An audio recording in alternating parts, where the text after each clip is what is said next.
And we're off. Hello, Answers Now families, and everybody who's checking in with us on Facebook. My name is Adam Dreyfus. I'm the Chief Science Officer of Answers Now. What is Answers Now? Why is this guy talking to me? Well, we are a mobile app.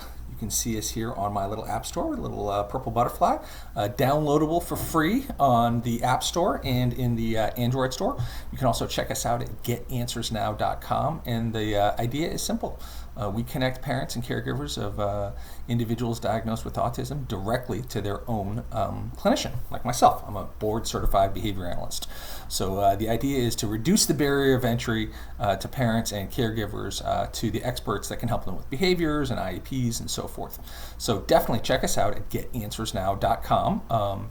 You can either sign up for a subscription, kind of like going to a gym, where you pay a monthly fee and you have unlimited access to a BCBA, or you can do a one-time video call where maybe you have a very specific question about a behavior, or how do I help my kid learn a little faster, how do I maybe toileting, so there's all kinds of things. So you can either do just the one-off video or sign up for a subscription.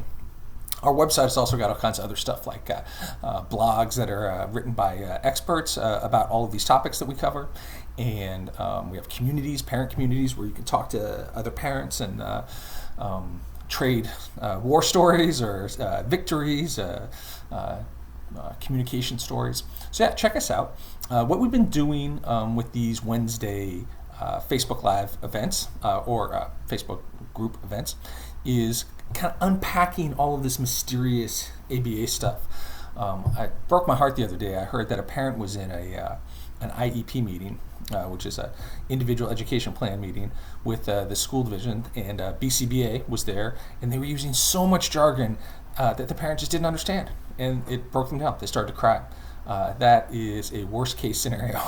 That is experts not doing their job very well.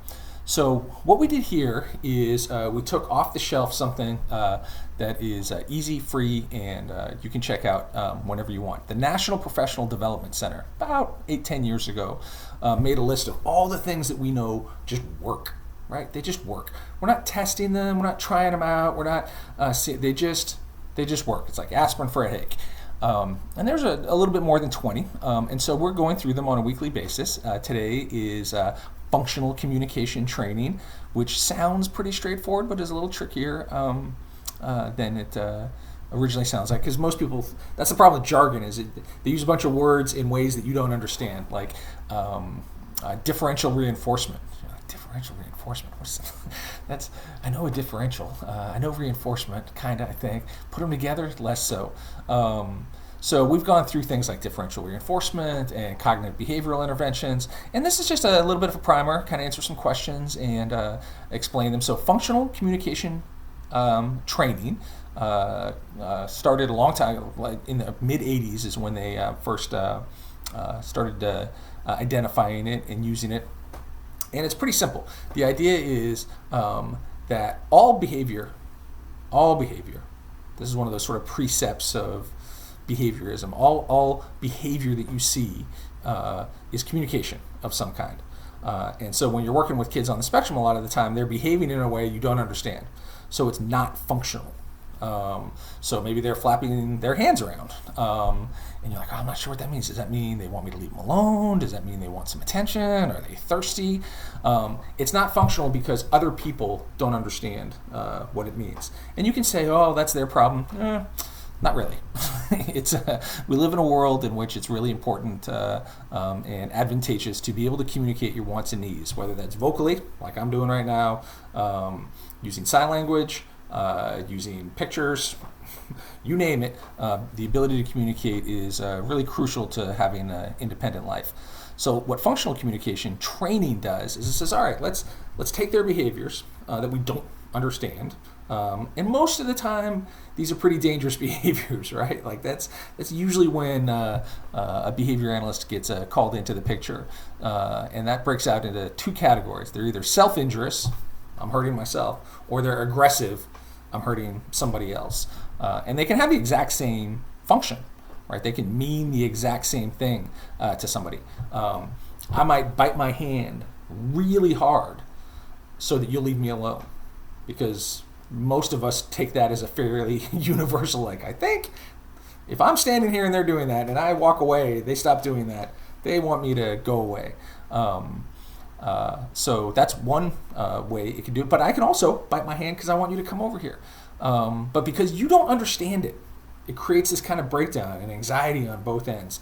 So functional communication training is we're going to try to teach the individual to communicate that thing that they're trying to communicate. I'm hungry, I'm thirsty, I'm tired, I want you to go away, I want you to come here, I would like more of that, I would like less of that, I would like the music louder, I would like it quieter, whatever it is, in a way that other people understand it. This is where sometimes the conversation around sign language comes up. Because people will say, well, yeah, you can teach them sign language and that can be effective, but hardly anybody knows sign language, so you're sort of defeating your own purpose. I think that's a somewhat valid point, but if you've got someone whose communication is so difficult to understand that you're seeing intense self-injurious and aggressive behaviors, you're going to go with whatever communication modality works, whether that's pictures, pointing at pictures, like a device of some kind, whether that's talking, you name it. And so it's we talked about differential reinforcement a couple of weeks ago, and it is the same principle. So I bite my hand because I want you to go away.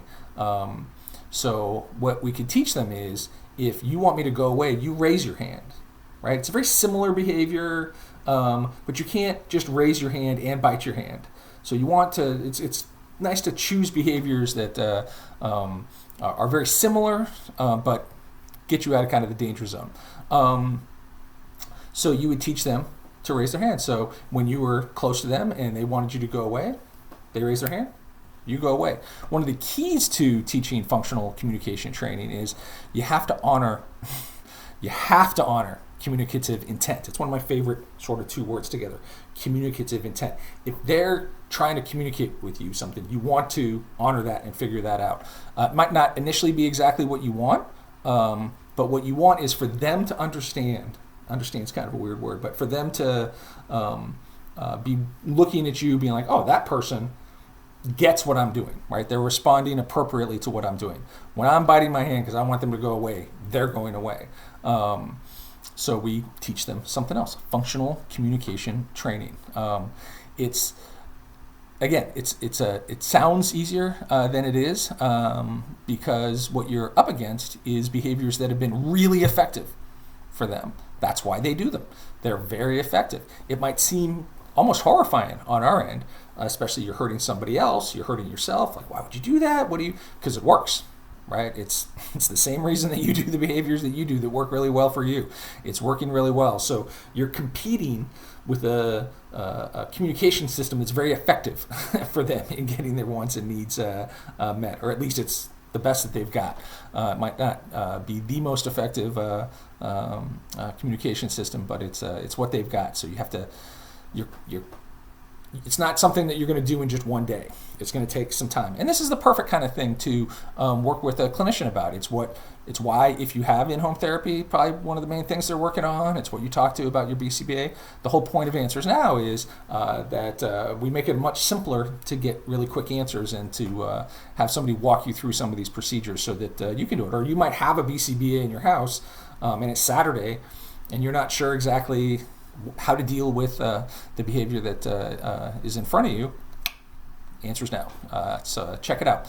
This is about the halfway point here, so I don't want to do a little quick check-in. I am Adam Dreyfus, the Chief Science Officer of Answers Now. You can learn a ton about us on our website, getanswersnow.com.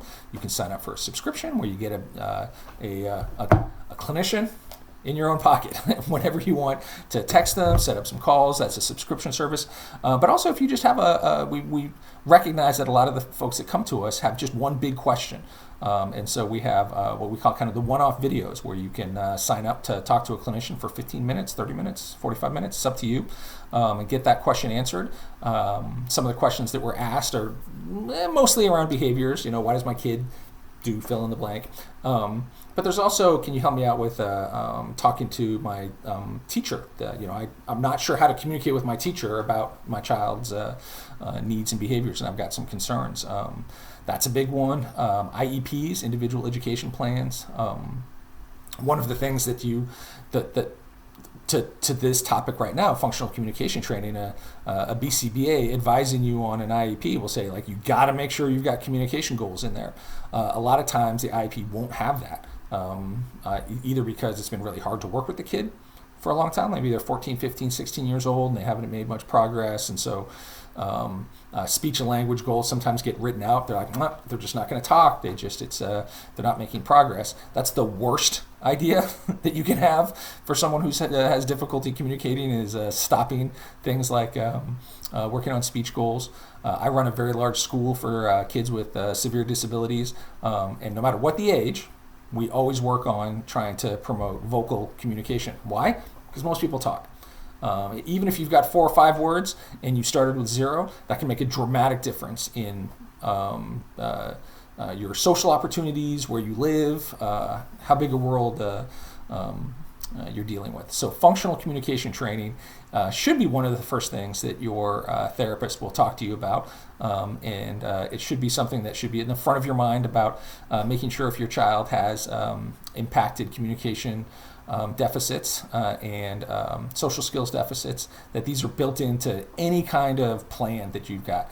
And what a good one of our clinicians can help you with is, how do you promote that just around the house? I'm not talking about making you a clinician, like where you're walking around with a clipboard and clickers and doing all that, but how can you promote, like if your kid says 100 words, how can you help them get to 200 words? If they have, one friend, can you help them get 3 friends? So how do you build towards meaningful outcomes? It's not about just getting them to do what you want. That's the furthest thing. It's about how you can give them a voice.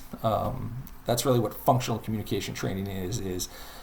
They're trying. A lot of parents will say, "Oh, I know there's somebody in there, and I know they're trying to communicate." Yes, they are.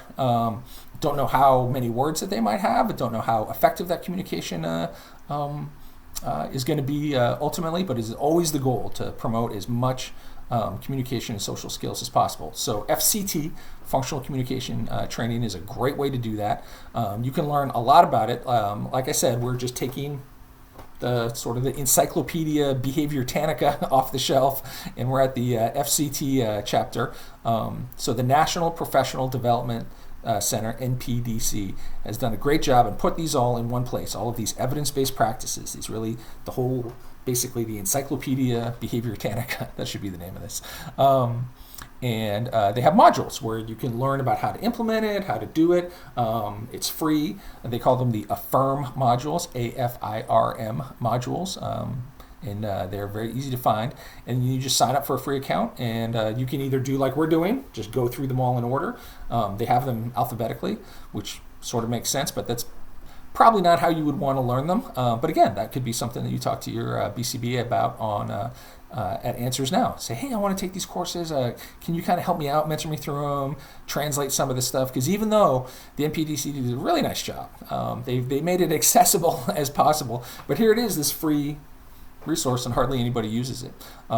So yeah, that's what we're doing. We're just walking through these Wednesdays and introducing you to these terms and making you the CEO of your own empire.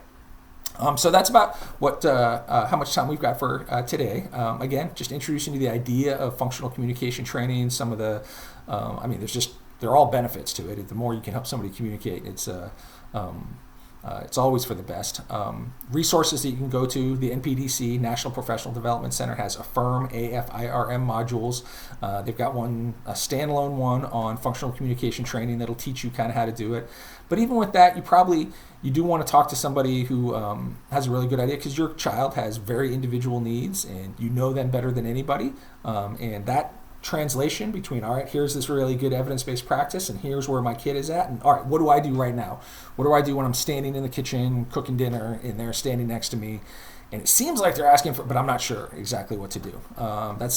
That's a great scenario. I'm in the bathroom. These are all kind of like high intensity areas for most families: bathrooms, kitchens, place where you eat, and place where you clean yourself up.